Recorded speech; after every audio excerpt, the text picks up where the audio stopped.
Hey, friend, it is Chris Ringler, and this is the Spooky Chris podcast. Thanks for joining me on this endeavor today.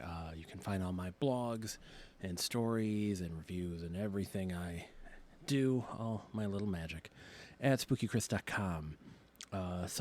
When I do these things, I kind of accept that. Generally speaking, I'm just kind of speaking aloud into a void. I don't have any allusions to any great listenership numbers, but I do try to make them, at least moderately interesting or entertaining if I can, without being a circus clown. Though, I did take a clown class as a kid. I should maybe try that. Maybe that would be my breakthrough, and I could be an influencer finally after all those years. I try to kind of talk about things that are interesting in some way. This go around, this is a lot more serious of a topic. In it's just a matter of, it's kind of an elephant in a room of sorts, and I don't know how. I think it's silly to avoid talking about it, and that's the Flint Water Crisis. This month marks 10 years since the beginning of the water crisis, and everybody's going to have 10 cents to say about it in our area. And it's one of those things where the world definitely moved on, especially, now you read the news and you see lead in the water far too many places in the United States and definitely overseas and internationally. So it's one of those things where we may have been the first one at the party, but we are definitely not the last ones now.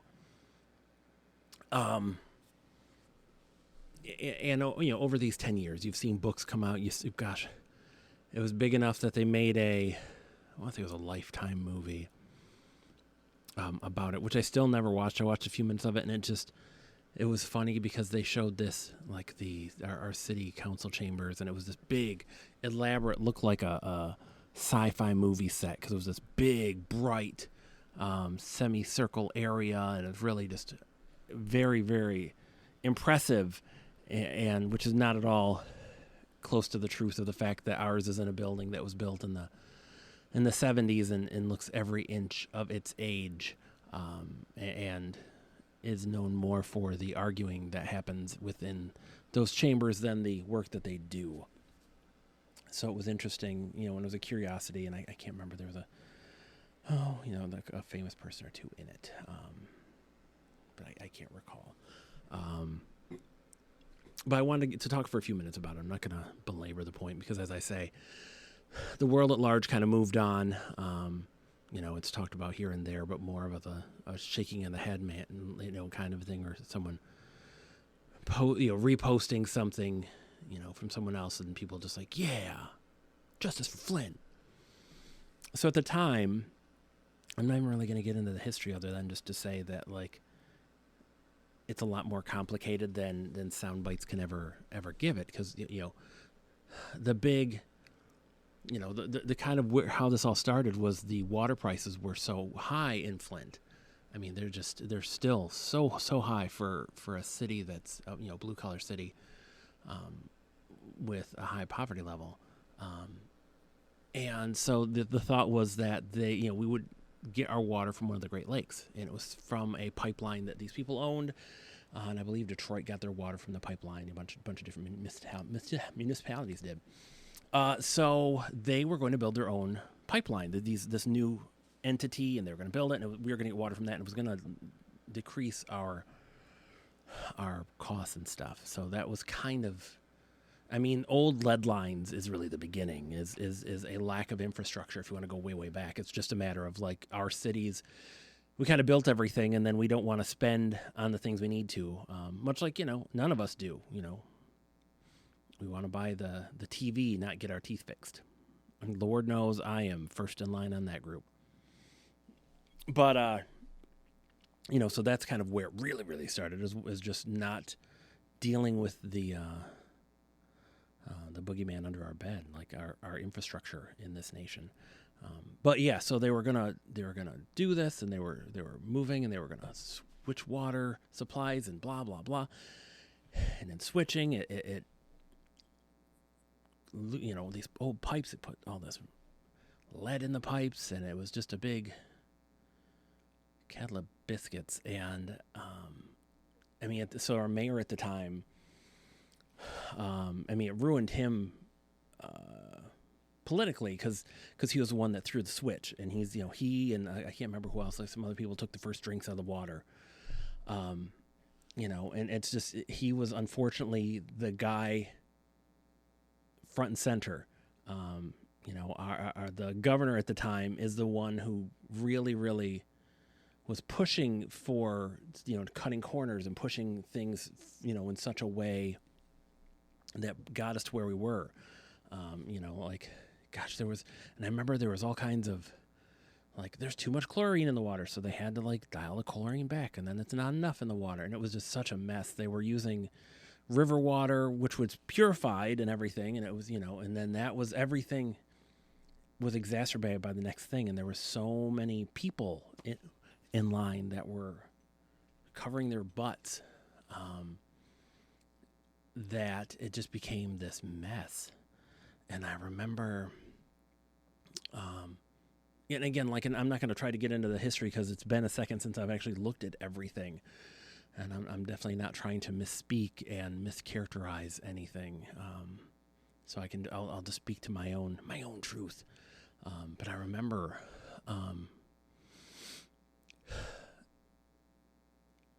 when everything started really, my mind's casting back, and people started realizing that it was the governor that screwed us, and this was the governor that, very, kind of controversial. He was the nerd, the smart nerd, or the whatever. He cast himself as this outsider, and he was this smart guy who ran Gateway Computers and kind of ran it into the ground. And it's funny because I always laugh when people are like, they wanted Trump because they want an outsider. We want someone who's not part of the system. Governor Snyder was not part of the system, and he was exactly the worst person because he was a numbers guy. He was we are going to make the numbers work, by hook or by crook. And then when it gets messy and it's like, well, people are getting sick, people are potentially dying, this is, a big mess. It's like numbers, make the numbers work. He did not see people, he saw numbers, front to back. And that's the problem. And God knows politicians are not a favorite of mine in any capacity. But the problem is that politicians are trained essentially over the course of their careers in how to do things, and you try to walk that razor's edge of serving your constituents, serving people, and then serving the great machine that is government. And the successful ones are the ones that can kind of keep on that razor's edge, and most of them cannot. They fall. They're either too much tear the whole system down and damn the torpedoes, or the other side, they're just like, I'm going to make any deal I can because I want I want a payday after this is done. But I remember as things got real rough, there was a point, where the water giveaways, it's funny because, not really funny, but you think back, so my wife and I at one point, we had our house at the time. These ghost hunters basically came and did two investigations. Whole other story there. They investigated our house twice, and it was interesting because the first time they came, we had a stack of 10 cases of water, something like that, against a wall, and they're just like, holy cow. And it's like, it's crazy to think that things can get so bad in America that they are giving away water.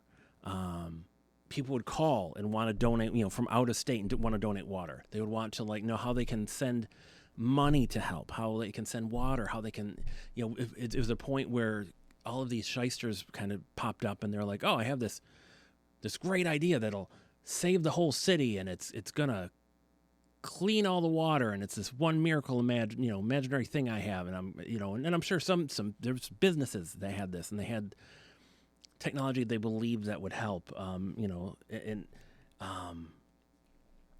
remember somebody had called, my job at the time, blaming Jewish people for the water crisis, because that's what racists and anti-Semites do, is they just they look into their closet and pull out the most convenient boogeyman. But it was crazy, much like, COVID it's these are two interesting points that you'll look back in life. Like I remember with COVID, I felt like I got a cheat code when I had gone one day to buy toilet paper. I was able to go out like the day I kind of got I listened to the news and kind of heard through the grapevine stuff that they were going to shut the state down. So I was able to get out of work early and go and load up on groceries and stuff right before things hit. So it wasn't for a while until we needed toilet paper. And I remember going to a local Rite Aid and finding some. And the person there like, oh, gosh, yeah, we get those on Wednesdays, blah, blah, blah, like whatever. And it felt like a cheat code because I just roll up like when they were getting them and they would have them in stock before they sold out. And it was, it's those kind of crazy stories because I remember like there were points like, they would have spots along in the city where you would just pull up and they would load you up with water. They'd ask how many cases you'd want. And there was like a limit towards the end there, but they was like, how many cases do you want? I'm like, yeah, 4. They'd load you up with cases of water and you drive off. At one point they were coming around door to door, checking to see if you needed water or needed, lead testing kits. And it became such a circus. Our former mayor was the queen of the ball because all of these celebrities and stuff wanted to help. Snoop Dogg came out and did something. And I speak no ill of any of the celebrities. Will Smith's son, I can't remember, Jaden Smith, I think. And I say they because I can't remember if they were non-binary at this right. I forget. But anyways, had a water system that they had brought out here. So this is not to speak ill of celebrities. We had Macklemore came out and gave a speech talked to a bunch of kids, and this pretty much across the board. This was not celebrities like getting in the press and I'm going to be doing this. They wanted to help. You would hear oh, hey, Snoop Dogg's gonna be in town, and so they were probably telling them the mayor's office and stuff so that they would understand so they could set things up. But it was never, as far as I could tell, it was never a big look at me kind of a thing. And so I give them credit. We had so many folks. I was trying to think. I forget how many, but we had a lot of celebrities come through, and it was funny because our mayor was always front and center, anytime she could ever be with celebrities. And I get it, she was the mayor, but it was this, she was something else. She was a funny chick. And so it was just so weird because it became kind of this circus. And then you read about it nationally, how people had opinions even just in our area. People had big opinions that didn't live in Flint. And having lived it, it's scary. It's so scary because, we had dogs, and my wife and I were trying to have a kid, and you're scared to death. I still brush my teeth with water. I took showers, but we didn't cook with the water. We knew a lot of people who didn't shower with that water. They would do kind of sponge baths. Didn't brush their teeth with the Flint water. Our house luckily never had really high lead levels, but the whole city was hit. It was just a matter of how bad, basically. But it was scary because you just don't know what's going on. And with the city, there were businesses, any kind of restaurants so there's Flint City and then there's a Flint Township. And it got so bad. So all of these restaurants in Flint Township is more of a shopping district. And that's where the mall was and all the restaurants and stuff. And they would have to fight with, and even other municipalities too, have to fight with, we do not get water from the same water source. We do not have lead water. Over and over again. And we had people calling at my work and stuff, wanting to know, well, is the water still bad? What's going on? And so it was a thing, it was so bad that Flint Township has tried for years now. Just, they've always kind of had this thing because, they don't want to be associated with Flint. Oh, shiver, shiver. But especially because of the water crisis, they wanted their own identity, and they've been trying to kind of change their name to have their own identity and not be associated with the city of Flint. But it was so crazy because you had that aspect, like businesses. I mean, we lost so much tourism and so much business, that wouldn't come there because they don't want to deal with it. Like, how do you try to sell people on moving there when it's like, hey, it's great. Houses are inexpensive, blah, blah, blah. Oh, yeah, there's a water crisis. Oopsie poopsie. Sorry about that. Our bad. And it's just, it was just so much, and then you had people you had different factions that were fighting for the people, but then they started fighting one another because it was kind of like they started in the same spot, and then the longer this has gone on, the more they moved apart because each faction kind of had their own other issues they were dealing with, and just people can't stay out of drama with one another. When they first started talking about like settlements and stuff, and that we're gonna sue, and we've watched of course the governor got away with it because governors and presidents and elected officials don't go to jail. That's just not what happens. But now we're in the money part, and we're watching as the machinery was starting to okay, so these people, the state was like, okay, we're responsible for part of this, so they're going to kick in money, and then there's firms that were involved in that misread water level, like what the water was doing, and it's so complicated. But so there's over the years, there's been a pot that was created, and I think they finally came to a number. It was like $750 million. That's supposed to be divided amongst people who filed claims in the city of Flint. With and then it goes from like the kids should get the most money because they're the ones that were affected. I remember. And I don't know. I only know anecdotally. I spoke to more than one person who worked with kids who insisted that they had seen changes in behavior, like they had seen kids acting out more since the water crisis. And even if it wasn't the water itself, like the stress of families not necessarily being able to use the water to bathe, to cook, to do their clean their teeth. I mean that enough is high stress levels on people. So I don't doubt that at all, that kids were starting to act out and act up. But yeah, so the kids would get the biggest pot, and then businesses that were affected, and then houses that were affected, and kind of, we still 10 years later, they finally they came up with the numbers. They came up with, they went through the whole thing, like everybody who is in this file, and then they realized like crap, people don't know how to file. Like it was a huge packet to fill out either online or physically. And people they had so few people essentially filing claims that they had to open up these a hub so people could come and do it in person, because they wanted water bills, proof of ownership, medical records, all of this stuff, because they're trying to you're trying to prove to them like either I own a property that was affected and you'll get $10, or I was physically ill from this and you'll get $100. And so you had all that, and then they came around, they sent another thing, and they're like, okay, cool, so we need more information. And they kept doing that, and there's people that don't have the technology, don't have the understanding to do this. So no matter how this ends, there's going to be a lot of people who are left out, which is just heartbreaking. But I don't know how else you could have done it, because there's only so much you can do. You can't, outside of going door to door,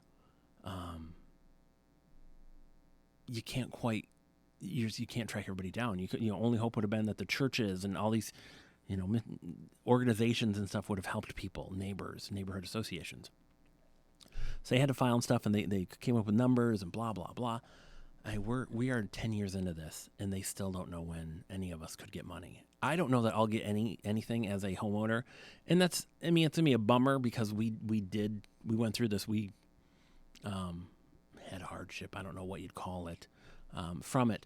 But the heartbreaking part is that these kids, and you got to think, some of them are dead for whatever reason. And it would not to be morbid, but let's be honest, even the elderly, people that were affected passed away, guaranteed, since this started 10 years ago. So money that they could have, especially, and again, kids aren't even living, money that could have helped them in their lives, it could have helped their education, their health, take stress off of themselves and their family, anything. They still don't have that money. We don't know when they'll have that money. The lawyers got paid right off the top, like, here's yours. And they took $200 million. So I think there's $400 million left, something like that. Like, it's something to like 400 and something million. So they took a couple $100 million from expenses and all the costs for all these lawyers, because this army of lawyers that were involved. So like, you've already lost a bunch of that money. We don't know how much anyone's getting. We still don't know. I don't know if I'm getting any money. People don't know. People don't know if they are getting money yet, 10 years later. And these kids are now they're entering their late teens, early 20s, some of them, and still don't have that. I mean, you're talking people. We moved out of the city. People have moved away. It's such a mess. And it's so sad because 10 years later, we're all still dealing with this ghost. The water in Flint's fine. The city has recovered, as in many ways. In some ways, it may never quite recover some of what it's lost. Much like America's lost things into COVID that will never recover. Not necessarily big, not necessarily ground shattering, but like still they are things that matter. And like I say, it's just crazy. 10 years down the line, and you think about all this, and we had so many friends and stuff that lived there, and it was you didn't hide under the bed or like, oh my God, I can't believe. It was just part of the day. Like, sometimes I had to go out and get cases of water. And that was just how it was. And you had to haul them in, you'd use the water, and then you'd have to go out and get some more cases of water. You'd see lines out of, and they do it at different places. I mean, there was an abandoned bowling alley that they were at. And you could see some days lined out the entrance exit to do that. They still have the Michigan State University College of Medicine, which we have. They have one of those in Flint. That's why they opened in Flint. One of the big reasons. And they work with Dr. Mona, who was the main doctor, who was front and center. Was like, this is a problem. This is a problem for kids. But they have ongoing research, like looking into kind of how the long-term effects of the crisis. My job had to do, they did water giveaways, they did grants for businesses that were affected. They tried to help as much as they could, but it's just one of those things. It's like, it's hard to get your mind around how much the crisis affected everybody, and that we still all can't move on. And that it became kind of at points a national joke to some, because like, they just want a handout. It's no big, when the suburbs aren't dealing with this, they don't care, because they just think, they think of a city and they think, oh, everybody's on welfare. They just want money. And they don't see the people. And that's a huge problem with our country too, is we don't see people. We see issues that we oppose or support, but we don't see the people behind them or that are affected. So as 10 years passes, and we find that we are not any closer to a resolution, and finally to kind of putting this completely to bed, it's interesting to live with this ghost, to know, even after, when we went through IVF with our daughter, and I keep wanting to kind of talk about that, especially with how things have gone in the country in the last couple of years with that kind of stuff. We were scared to death about if she could be affected because of the water. If my, if my sperm count had been affected, if my wife's sexual health had been affected, if she would be able to have a child because of this stuff. And it's scary. It's scary because you just don't know. How many women didn't have kids because of issues, because of the crisis. And again, it goes beyond the lead because it goes to stress levels and stuff. And our first attempt at IVF didn't work. And again, like, who knows? You just don't know. At the time, it was, I would imagine it was stress from, the day we went through the whole process. My wife lost her mother. So I think it was stress from that. But, there's a huge gray area where you don't know how this stuff affects your health. And you can't not in some way be affected emotionally and physically by something like a water crisis, because it changes everything for everybody. And so as this shadow kind of hangs heavy on us all, I can only hope that, the heroes that came out of it, and there are some, stand taller than those that were grifting on the misfortunes, and there were a lot of those too, writing books and doing podcasts and doing all these things, to make themselves famous off of the tragedy in Flint.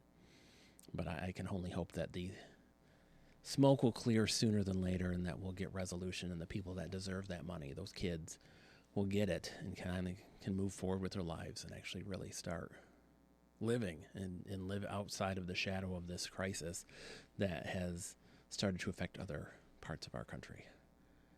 Friend, that's all I got for you today. I will hope that you are well. You can find all my blogs and everything else at spookychris.com. I am and remain your pal. Take care.